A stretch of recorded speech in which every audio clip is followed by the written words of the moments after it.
जय सिया राम। मंत्रों में कितनी शक्ति है ये आपको राम मंदिर की प्राण प्रतिष्ठा के बाद ज्ञात हो गया होगा। चलिए हम आपको आज उसी विषय से अवगत कराते हैं कि मंत्रों की शक्ति से प्रभु राम की मूर्ति में क्या चेंज आया। प्राण प्रतिष्ठा के साथ प्रतिमाएं प्राणवान हो उठती हैं। रामलला इस विश्वास पर खरे प्रतीत हो रहे हैं।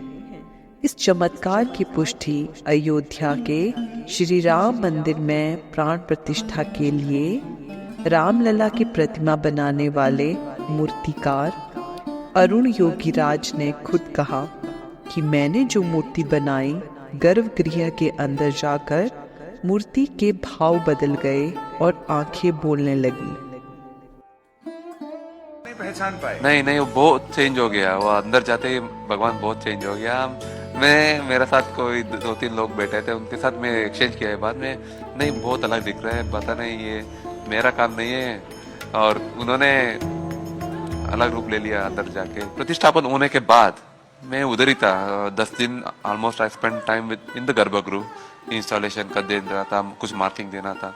अलंकार होने के बाद मैं उसके सामने बैठा था। ऐसा ही मेरे को लगा ये मेरा काम नहीं है। रामलला की जो प्रतिमा प्राण प्रतिष्ठा से पहले इंटरनेट मीडिया पर दिखाई गई, क्या आपने उसकी आंखें देखी? और अगर नहीं तो देख लीजिए, आपको खुद चेंज नजर आ जाएगा।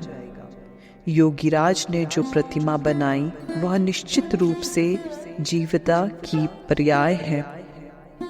उन्होंने पूरी कुशलता से रामलला के अंग उप अंग गढ़े।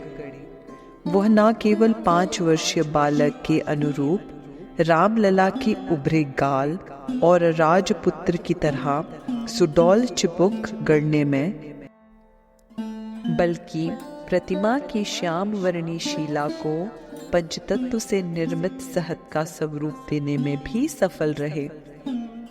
चेहरे से लेकर संपूर्ण प्रतिमा की मुद्रा, बालों की लट से लेकर आभूषणों का संजीव आंकलन और नख से शिख तक संयोजन संतुलन से युक्त प्रतिमा कलाकृतिम की पूर्णता की परिचयक के रूप में प्रस्तुत हुई। प्राण प्रतिष्ठा के बाद रामलला की आंखें बोलती प्रतीत होने लगी। प्राण प्रतिष्ठा के बाद से अब विग्रह के रूप में इसे देखने वाले एक बार के लिए निशब्द रह जा रहे हैं। योगीराज ने प्रतिमा की आंखें भी बहुत मन, बारीकी और कुशलता से गढ़ी थी। बिल्कुल जीवित और देखती प्रतीत होती थी। किंतु प्राण प्रतिष्ठा के बाद रामलला की आंखें बोलती प्रतीत होने लगी। रामलला के संदर्भ में यह प्रयास कहीं अधिक सीमा तक फली फूल होने की अपेक्षा थी। हम जिस स्थान पर रामलला की प्राण प्रतिष्ठा करने जा रहे थे वह कोई साधारण भूमि नहीं थी, बल्कि युगों पूर्व यहीं श्री राम का जन्म हुआ था।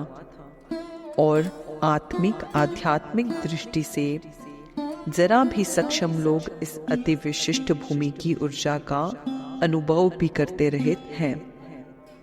रामलला की प्रतिष्ठा के बाद यह अनुभव और स्पष्टता तथा आसानी से किया जा सकेगा।